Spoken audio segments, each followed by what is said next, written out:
What's good, Oakland? I've been so excited to get around to this episode and what will be coming at you in 2 parts and then an ongoing series.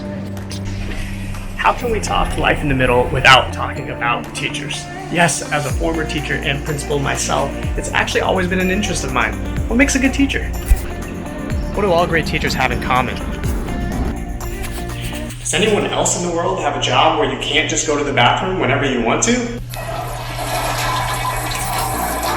Well, over the last few weeks, I've been spending some time out in the field speaking to students all across the city, hearing their thoughts on the matter, and today we'll start to identify some of the most common traits of quality teachers. So I do feel the need to qualify just a little bit.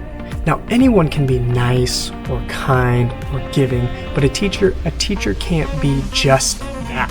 Why? Well, a teacher's got to teach, and kids got to learn. So now that we have that out of the way, think to yourself, what makes a great teacher? Hopefully we find out. Welcome back. It's Oakland in the Middle.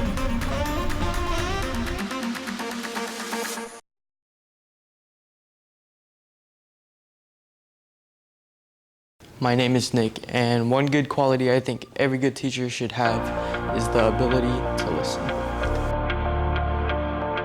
Being a good listener means being open to what we have to say, what we're going through, and where we need help. Miss Fukumoto is a really good teacher, and she made a big impact on my first year here at UFSA. She listens a lot, and she understands how you feel. She makes you feel comfortable, like you're at home, like you know her really well. When she greets you in the morning, it could show a sign of how she listens to you. She'll be like, oh hey, how is blank doing? It could be a friend, a family, your dog, pets maybe. She knows things about me and my classmates that you can't tell just from a first glance. That tells me that she listens. Miss Fukumoto's ability to listen allowed me to adapt to the work and also the school because it's 6th grade. It just made it a more comfortable experience. It didn't feel challenging. It didn't feel like, oh, I'm stuck at a wall permanently. You're a great teacher. I hope you stay and make more of an impact on the 6th graders that come here.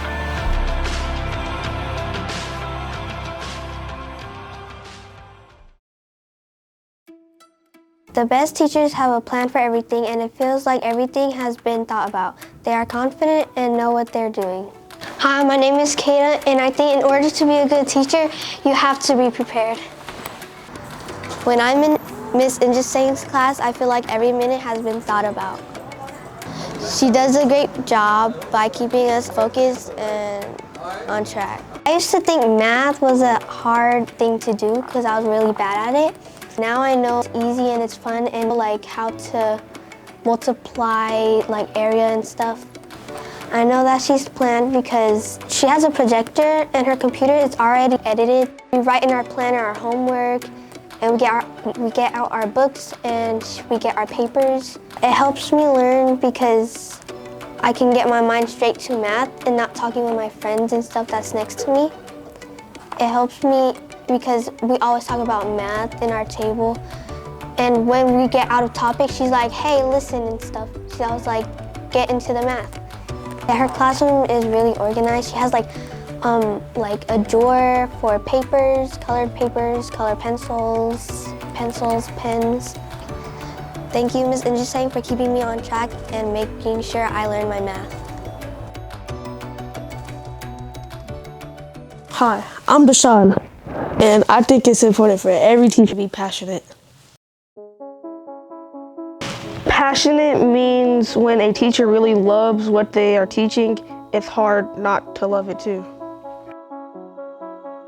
I learned a lot in Mr. Harris' class because his teaching style is unique, and I never had a teacher like that. If you're a student in Mr. Harris' class, you'll feel like you're actually learning instead of you just sitting there writing on paper, taking notes. Mr. Harris really cares about you're not joking around in class. And like he's always saying, like, in the future, I want you guys to be in college doing what I'm doing, but like whatever you love. He wants us to have a good future. I know Mr. Harris is passionate because the way he teaches, it's like if you get the wrong answer, he'll let you explain your wrong answer. He doesn't tell you it's the wrong answer as soon as you say it. And basically, like, he just wants to hear what we have to say. He doesn't just cut us off so you're still learning both ways. And also, whenever students are like slacking off in class, we're doing something, he just doesn't tell us to stop and leave it alone. He tells us to stop and gives us like the reason why we need to stop. He's high energy, and it helps me because it makes me like more woke and not all lazy and putting my head down. But sometimes he's like funny too, like he's not just like all the time serious, and he's not all the time like play around. So it keeps variety in the class and it keeps everybody focused, because when we can play, we play, but he gets us right back on focus. He teaches like with passion because the way he, like his care, he cares. That's why he's different. Thank you, Mr. Harris. Yeah. All right, that's a wrap, everybody. Hope you enjoyed part 1 of What Makes an Outstanding Teacher series. Make sure to tune in next week for part 2, where we have more faces, more teachers, more schools, more brilliance. And as an aside to that, I am so excited to announce that as part of an ongoing series, we're going to be doing this monthly for what we call our Oakland in the Middle Teacher of the Month, that we're going to keep flowing throughout the year, a way to recognize all the wonderful human beings we have in our schools. And you know who gets to choose? You do. All you have to do is follow the link that's right here in our channel, how to nominate a teacher. You're going to have to choose a teacher, have to find 2 other friends who can speak to that, who would want to be interviewed, and at least 2 adults who can also attest to the brilliance and the greatness of this human specimen. So that's all you have to do. You submit it, we take a peek at it, and then we'll head out to your schools, interview you, interview the teacher, get in there and make them a star. Doesn't that sound good? Well, you know the rest. Subscribe, follow us, giving away these AirPods in no time. The Xbox, the Switch right around the corner. Thank you for your support. Thank you for following us. Thank you for showing the love. Until next time, I'm G. Thank you for checking us out at Oakland in the Middle.